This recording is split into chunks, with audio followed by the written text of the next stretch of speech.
ሰላም ሰላም ጋይስ እንዴት ናችሁ? ሰላም ናችሁ ወይ? አለሁላችሁ። እግዚአብሔር ይመስገን ሰላም ነኝ። ይኸው እንግዲህ ሰዎች ከመኖራቸው አንጻር ሪከርድ ላስገባ ድምፄን፣ ምክንያቱም በጣም ከባድ ነው ሰው ፊት ለመቀረጽ ማለት ነው። ድምፅ ለማስገባት የእነሱ ድምፅም አለ። ነገር ግን ይኸው እንግዲህ ባለፈው ኮሳ እንዴት እንደሚሰራ ቀንጨብ ቀንጨብ አድርጌ አሳይቻችኋለሁ። ሙሉውን አላሳየዋችሁም። ነገር ግን አሁን ደግሞ ተመልሼ በዛው ስራ መጥቻለሁ ማለት ነው። ይሄ ባለፈው የሰራሁትን አይታ እንዴ አንቺማ ከኔ የተሻለ ነው የምትሰሪና አሁን እችነን ጃህዝ አድርገሽ ፍራይዘር ወይም ተላጃ አድርጊው፣ ምክንያቱም ነገ ወይም ነገ ወዲያ እንግዳ ሲመጣ ይሰራል ብላኝ። እንግዲህ እንደምታዩት እምቢ ብልም አይ እምቢ ብሎ ነገር የለም ትሰሪያለሽ ነው፣ በእኔ ነው ትእዛዙ ተብዬ እንግዲህ እያጎመጎምኩም ቢሆን እየተሳደብኩም ቢሆን ያው በአማርኛ እንግዲህ የኛ ሀበሾች መሳደብ አለብን።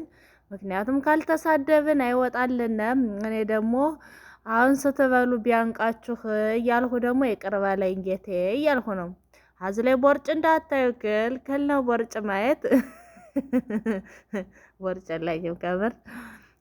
ነገር ግን እንግዲህ እንደዚህ እየጎረጎርነ ነው፣ ምንም ማድረግ አይቻልም። አሁን ይሄ ደግሞ እኔ መጎርጎሬው እንዴት እንደሚያስቸግር ብታዩት። በዛ ላይ ትናንሾች ለመጎርጎር በጣም ከባድ ናቸው። እሳይ ልጅቷ ዝላል መጣም አረብ ደግሞ ሻወር ወስዳ ደግሞ መጣ ግቢት አለች። ደፋር ሳታስፈቅድ እንዴት ትገባለች? እና እላችኋለሁ ወደ ወሬያችን እንመለስና እንግዲህ ይሄ ቢያንስ ስንት ኪሎ ይመስላችኋል? ከ9 በላይ ነው። በነገራችን ላይ ከ9 በላይ ነው።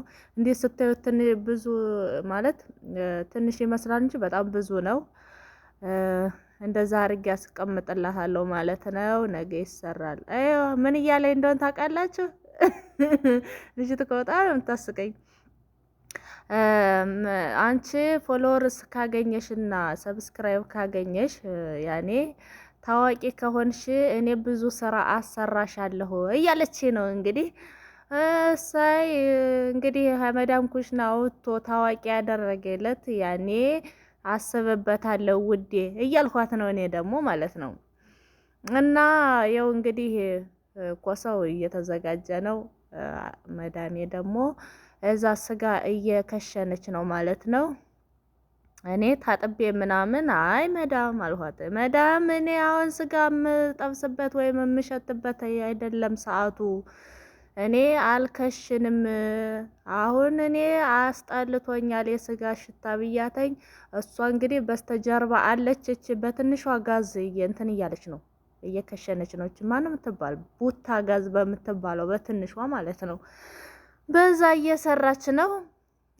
እዚህ ላይ ልጅቱ መቀመጫ ነሳች። እንትኗ ነበር በነገራችን ላይ ልደቷ ነበር የልጅቱ ማለት ነው። ልደቷ ነበረ። ምንድነው ሀዲያ ያመጣሽልኝ ረበሸችኝ እያለች ማለት ነው። ምንድነው ሀዲያው ስትል እንዴት ሀዲያ ትይኛለሽ? እኔ አይደል ልብስሽን ማጥበው፣ እኔ አይደል ልብስሽን ማጥፍልሽ፣ እኔ አይደል ክላሽን ማጸዳልሽና ለምንድነው እያልኳት ነው። እኔ ሀዲያ አንቺ ነሽ ሀዲያ ማምጣት ያለብሽ እያልኩ እየተከራከርኳት ነው። እሷ ደግሞ የግድ ነው ምንም ይሁን ምንም አያገባኝም፣ እኔ ቤት ማጸዳሽልኝ፣ ልብሴን ማጠብሽልኝ ሀዲያ ታመጫለሽ አለኝ። ሰውየው የለም፣ ሰውየው ተሳፍሯል፣ ብሬን ይዞ ነው የጠፋው። ሲመጣ ቢያንስ ያኔ እናስብበታለን አልኳት። እዛ ደግሞ እዚህ ላይ ምን ብትል ጥሩ ነው? እኔ አንቺን ቢያረገኝ ምግብ አልሰራም አለች። ምንድን ልታበይው ነው ነገ ስትዳር እላታለሁ። ሰሙሊ ይበላል አለኝ። ዳቦ በልቶ ይደር እንግዲህ ምን አገባኝ ብዬ እኔም ዝም አልኩ ማለት ነው። እና ይሄማ እንደዚህ እየተጎረጎረ ነው እንግዲህ። አንተ ሰማይ እባክህ ይሄንን ኮሳ አብራት አጎራጉረኝ መዳም እያልሁኝ እያሰብሁ ነው። ምንም ማረግ አይቻልም። ብታግዘኝ ደስ ይለኛል። እሷ ደግሞ አሁን ከአያቷ ቤት ልተር ነው።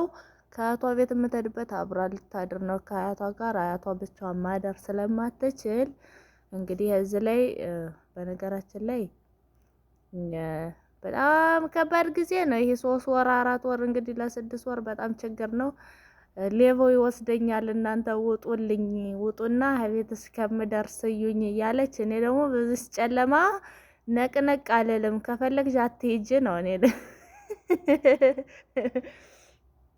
አንቺን አስጥላለሁ ስለ ራሴንስ ቢወስደኝስ እያልሁኝ እዚህ ላይ እየተከራከርነ ነው ማለት ነው ከልጅቱ ጋር። እዛ ምን አልኳት መሰላችሁ እኔ ነይ ይሄንን ግማሹን ቢያንስ እንኳን ግማሹን ሁሉን ባታጫርሽኝ ግማሹን ጎርጎሬና ከዛ በኋላ ወስጄ አቤት አቤት አበሯ ላይ ማለት ነው ከበሯ ላይ አድርሼሽ ልንጣ ብላተኝ እንደ ጮኸች ብታዩ እንዴት እንደ ጮኸች እኔ ልሰራ ነው እንዴ ራስሽ ያዘው ተጨባለቂበት እኔ ምንም አልሰራም ተይው ሌባው ይውሰደኝ እሱን ከምሰራው ብላ እንግዲህ እዩአተኝ እንግዲህ ሌባው እስከሚውሰደኝ ማካልሽ የራስሽ ጉዳይ እኔ ራሴ እጎረጉራለሁ ብዬ ፊቴን ዘፍዝፌ አሞሞሞሞሞሞ እያልኩኝ እየተናደድኩኝ ምናምን ያው እንግዲህ ራሴ እየጎረጎርኳት ነው ማለት ነው። እንግዲህ ይሄን እንደዚህ ተጎርጉሮ እንግዲህ ልኬላችኋለሁ ባለፈው ለቅቄው ነበረ ልኬላችኋለሁ አልኩ ለቅቄው ነበረ። እንደዚህ ጎረጎርና ከዛ በኋላ ይታጠባል። ከዛ ስጋና ሩዝ ይገባበታል ወደ ውስጥ ማለት ነው። ማስገባቱ በጣም አስቸጋሪ ነው። ነገር ግን ለለመደውና ለቻለበት ቀላል ነው ማለት ነው። እና እንደዚህ ትናንሾች ምናምን በጣም ለመጎርጎር በጣም ከባድ ናቸው፣ ይሰበራሉ። የሆነ ነገር ውስጥ ደግሞ አንዴ ከንትን ካለ ከተቀደደ አይሆንም ማለት ነው። በቀስታ ነው መጎርጎር ያለበት። እዛ ስጋና ሩዝ ይገባበታል። ከዛ በዘይት ይጠበሳለኝ። ስቡት እንግዲህ ያለው ልፋት ማለት ነው። ከዛ በዘይት ተጠብሶ እንደገና ለበን እንትን ተብሎ ተሙቆ ከዛ በኋላ ከለበኑ ውስጥ ይገባና እዛ በሩዝ ይበላል ማለት ነው። ይሄ ያው ማስገባቱን እንዲው ፈጣሪ አንቺ አስገቢ እንዳትለኝ፣ ምክንያቱም እኔ በጣም ነው የምጣለው ይሄንን ማለት ነው ለማስገባት። ሙሉ በሙሉ ሩዙ አይገባልኝም ወደ ውስጥ ስትወይ ግን በደንብ ነው የምታስገባው። እንደዛውን በስሎ በኋላ ለምግብነት ሲቀርብ እንደዚህ ስፈረክሰው ማለት ነው እንዳለ ማርያም ሙሉ በሙሉ ስጋ ይይዛል ማለት ነው። የኔ ደግሞ ግማሹ ስጋ ባዶ ግማሹ ስጋ ያለው ነው የሚገኘው እና በጣም ይለያለኝ። ሁለት ሰው እንደሰራው ይለያል በነገራችን ላይ ማለት ነው። ሰው ይለዩታል ልጆቹ ምናምን። ይሄ የእሷ ስሬት ነው ይላሉ፣ ይሄ የማማ ስሬት ነው ይላሉ። እንዴ እንደሚያስቁ ብታዩ ሲበሉ ተውት።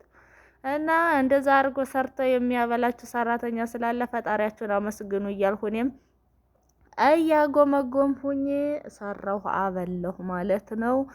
እንግዲህ ከደስ ካላችሁ ላይክ ሰብስክራይብ እያረጋችሁ ብትገቡ ደስ ይለኛል ማሮችዬ። እንግዲህ ልላችሁ የፈለኩት ራሳችሁን ጠብቁ። ስራ እያላችሁ ነፍሳችሁ እንትን አትበል፣ አትጨነቅ። ምክንያቱም እዚህ ላይ እኮ ከባድ ነው። አረብ ሀገር ሆኖ እንትን ለማለት በጣም ከባድ ነው። ነገር ግን አልሰራም ማለት አይቻልም። እኔ አሁን ጽዳትና ምግብ አይደለም የመጣሁት ከዚህ ቤት ለመጀመሪያ ጊዜ ጽዳት ብቻ ስመጣ፣ ነገር ግን ምግብም እየሰራው ነው ያለው። አሁን አስለምጬ እምቢ ብል ማን እሺ ይለኛል? ምክንያቱም ለምዳለች። እምቢ ብል ሌላ ጸባይ ባመጣ የበለጠ ጠብ ነው የሚመጣው።